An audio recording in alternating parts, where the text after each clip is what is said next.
Want to be sure you are getting the most out of your retirement? For all the years of your retirement?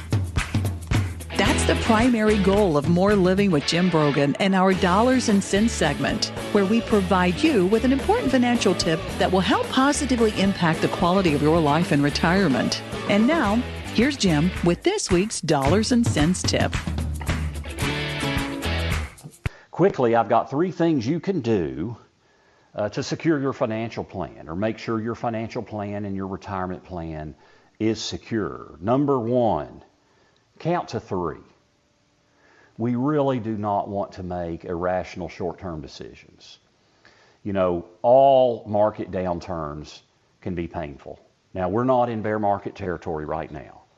We got close, and then, as I mentioned, the NASDAQ 100 did enter bear market territory, but in terms of the S&P 500, we haven't quite hit that threshold of minus 20%.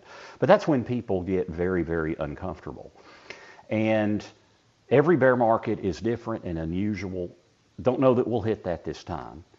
But that's when investors become very, very uncomfortable. And we just have to be very careful that we don't try to time that. You know, I have a chart in my office that goes back to the late 1800s of the U.S. stock market, and it is about a 45-degree angle on a line. And really the roughest period of volatility we saw in all that, of course, was in the 1930s in the Depression. But if you think about what we went through in the 20th and here in the 21st century, we've been through 2 world wars. You know, we've been through 2 pandemics in that period of time. We've had hyperinflation. We've had regional wars.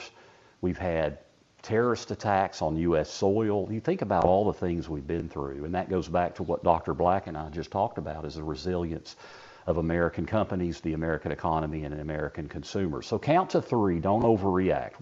Now, number 2, reassess your risk and diversification in your investment plan. There are ways to hedge risk, especially if you own volatility in your diversification. In other words, you have a small amount of your money that profits from big downturns in the market, and it's convexity. A small amount pays off in a big way. And then third, build time horizon into your financial plan. Your money that's at risk in the stock market should not be considered short-term investment. And money you're going to need a year, 2 years, 3 years from now. If you're about to retire, money you're going to need in your income plan, that should not be invested in the stock market, because in the short term, the market's completely unpredictable. But in the long term, it provides the greatest opportunity to beat inflation. That's our Dollars and Cents segment for this week. You can find this week's Dollars and Cents segment and others by visiting BroganFinancial.com.